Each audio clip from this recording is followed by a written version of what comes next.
પંચમહાલના ગોધરામાં સમાજ કલ્યાણ વિભાગની કચેરીમાં ભ્રષ્ટાચારનો મામલો સામે આવ્યો છે। જવાબદાર અધિકારી આરજી ડોડિયા 8,000 રૂપિયાની લાંચ લેતા વિડીયોમાં જોવા મળતા વિડીયો વાયરલ થયો છે। વિડીયોમાં સરકારી યોજનામાં કામ કરાવવા લાંચ માંગવાનો ઉલ્લેખ છે।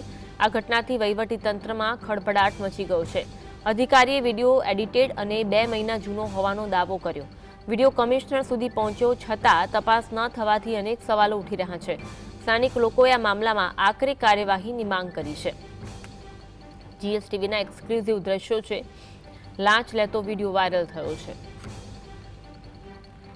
દુકાન તો આ બાજુ હા એ બાજુ પેલી બંધ થઈ હા શું કહે છે તું ઓકે કંઈક ચા પાણી કરાવી દે તો પેલું મને કરાવી હાલો આમ કહું એ તો થઈ ગયા હા થઈ ગયા બેન દેવું છે કે કેટલા દેવા કેટલા આપવાના તારી પાસે કેટલા કે ના બીજું નહીં કરો કેટલા કેટલા 8,000 કાલે હે ને કાલે મૂકી દઈશ તારો મોબાઈલ નંબર આજ છે ને આજ છે મારો બેમાં આજ નાખો આજ મેસેજ આવી જાય કશો વાંધો નહીં મેસેજ આવે એટલે મને ફોન કરી ફોન ગામમાં દેખાડો નહીં કરતો ના કોઈને નહીં રાહ જોઈને દેખાડો કોઈને નથી મારે ખબર ને। આ જગ્યાએ વધુ વાત કરીશું। સમાચાર રવિ અમારી સાથે લાઈવ જોડાયા છે।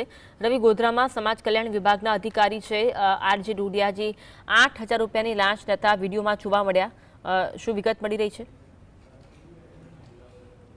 ચોક્કસથી જે રીતે વિડીયો વાયરલ થયો છે તે સમાજ કલ્યાણ વિભાગના અધિકારી છે આરજી ડોડિયા, તેઓનો આ વિડીયો છે। તેઓ ઘોગંબા તાલુકામાં નિરીક્ષક હોવાનું જાણવા મળી રહ્યું છે અને તેઓ દ્વારા ₹8,000 રૂપિયાની લાંચ લેવામાં આવી હોવાનું વિડીયોમાં સ્પષ્ટ ઉલ્લેખ જોવા મળી રહ્યો છે। જે રીતે વિડીયો વાયરલ થયો છે ત્યારબાદ જીએસટીવીની ટીમ દ્વારા તેઓ સાથે વાતચીત કરવામાં આવતા તેઓ દ્વારા જણાવવામાં આવ્યું કે આ વિડીયો છે તે 2 માસ અગાઉનો છે અને જે રીતે વાયરલ થયો છે તેમાં સ્પષ્ટપણે જોવા મળી રહ્યું છે કે અધિકારી ખુલ્લે આમ જાહેર રસ્તા પર લાંચ સ્વીકારે છે તે સ્પષ્ટપણે અંદર જોવા મળી રહ્યું છે।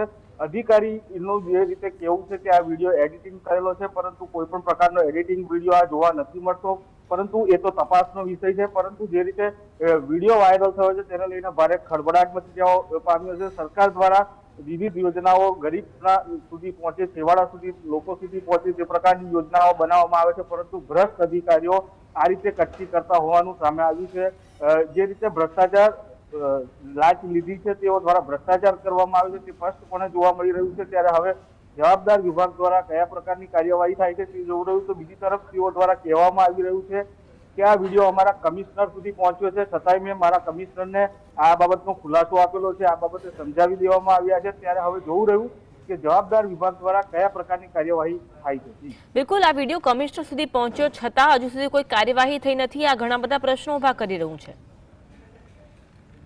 ચોક્કસથી જે રીતે લાંચિયા અધિકારી દ્વારા જે રીતનો દાવો કરવામાં આવ્યો છે તેમાં તે સ્પષ્ટપણે જણાવી રહ્યો છે કે આ અમારા જે કમિશનર છે તેઓ સુધી પણ આ વિડીયો પહોંચ્યો છે, પરંતુ જવાબદાર વિભાગ દ્વારા કે જિલ્લા કલેક્ટર દ્વારા કોઈ પણ પ્રકારની જે કાર્યવાહી છે તે કરવામાં નથી આવી। વિડીયો હાલ જે છે તે સોશિયલ મીડિયામાં વાયરલ થયો છે। ખુલ્લેઆમ જે સરકારી બાબુ છે તે પૈસા લઈ રહ્યા છે તે પણ વિડીયોમાં સ્પષ્ટ જોવા મળી રહ્યું છે। વાતચીતના પણ કેટલાક અંશ અંદર સામેલ છે, છતાં પણ હજુ સુધી જવાબદાર વિભાગ દ્વારા કેમ કોઈ કાર્યવાહી નથી થઈ તેને લઈને હાલ તો અનેક સવાલો ઉઠી રહ્યા છે। કારણ કે જો સરકારી અધિકારીઓ જો આ રીતે ખુલ્લેઆમ જે લાંચની રકમ છે તે સ્વીકારતા થઈ જશે તો ખરેખર તો સરકારને નીચું જોવાનો વારો આવશે। ત્યારે ખરેખર આ મામલે કોઈ કાર્યવાહી થાય તેવી પણ માંગ ઉઠી છે।